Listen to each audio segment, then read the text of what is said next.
I am Patricia Urquiola. I'm a designer and an architect. I'm a kind of curious person. I try that each process begins a little bit with a white page.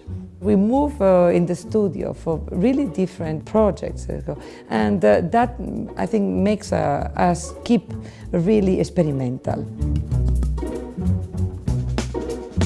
I began my relation with Haworth, first speaking with Franco, Bianchi, and immediately with the family. And I visit the company.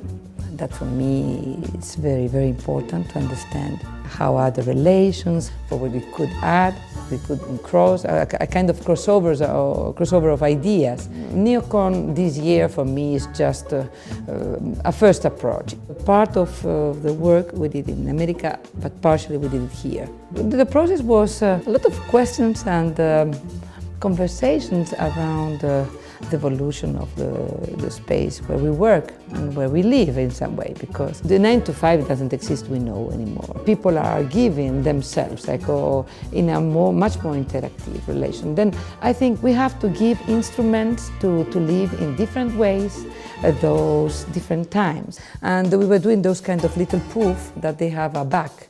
And then sometimes they became poof, sometimes they became armchair, and they are a little bit movable. You need some products which are giving you a more sensual hand and a more comfort zone.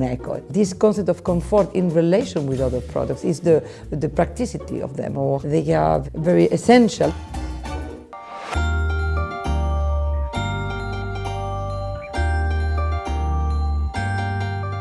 We are studying a concept of panels, and we are introducing these first ones that they are all done in polyester. It's a kind of sandwich with different layers, but they are all done with the same material at the end. Then in the day you have to dismantle them. You have only one material. Obviously we have to control more and more the process of what we're doing.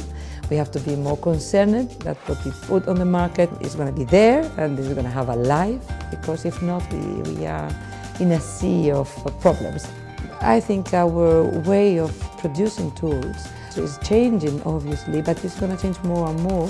Some interest, new poetics that come from new technologies, and the 3D printing demonstrate this, or the way that many digital and many new machines we have, they give you new approaches to create series. I think in the future we are going to be much more artisan digital producers, Then why not to intuit this and to introduce that in the way we approach our conversations and our work with industries? I think that's a good attitude to keep young in your work.